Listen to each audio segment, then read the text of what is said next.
Hi, I'm Edie Rather, known as the Bully Buster. Today I'd like to ask you the simple question, does bullying build character?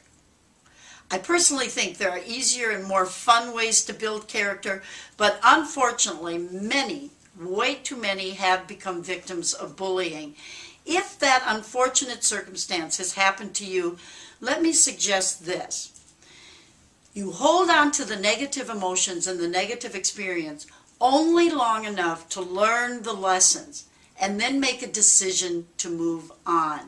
There is so much power in just making up your mind and determining and making a decision to let go and move forward. I'm going to tell you, it will free you from the past, and it is the best way for you to take back your power. Otherwise, you're still giving power to the bully 20 years later when you were victimized. So what I'm suggesting is that you let it go, move on with boldness.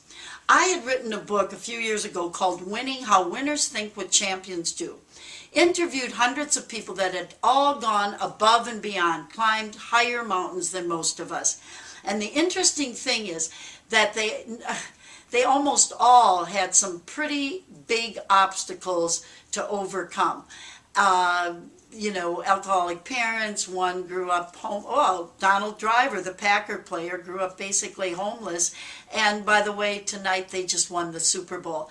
So you can overcome as well. But there's another one in the book Winning that I'd like to share with you. Eric Weinmayer, you may have heard of him. He was a blind guy that had climbed Mount Everest. Hey, look, if a blind guy can climb Mount Everest, you tell me what you can't do. You tell me what you can't overcome. But the interesting thing is, one of his best friends said, Eric, why would you even go through all of that? And when you get to the top of Mount Everest, what for? You're blind. You can't see the view anyhow. Eric said, you know what? Nobody would go through that much struggle or pain for the view.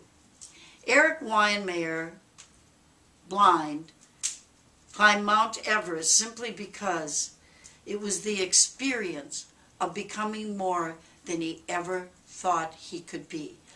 That is the ultimate high in life, is to stretch your boundaries and become more than you ever thought possible. So, the challenge of overcoming being a victim, yeah, you know what? It will make you stronger if you make the decision and allow it to be. It's really a lot about changing your belief system. It's about changing your mental software. It's about rebooting your brain and reprogramming your mind for success. It is all about choice. It is about conscious choice. I have always felt that life really isn't about waiting for the storm to pass. It is about learning to dance in the rain. I have developed a character building program for children.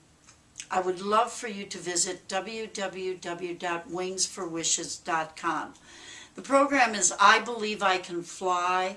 It's a complete system of thinking. No child should be without it. And I can promise you, it will dramatically increase your child's health, happiness, and success. You might also want to visit www.stopbullyingwithedie.com. Also wrote a book called Stop Bullying Now, filled with tips and guidelines to, first of all, prevent bullying, to intervene, and to give hope and healing for those who have been bullied. Thank you so much for joining me.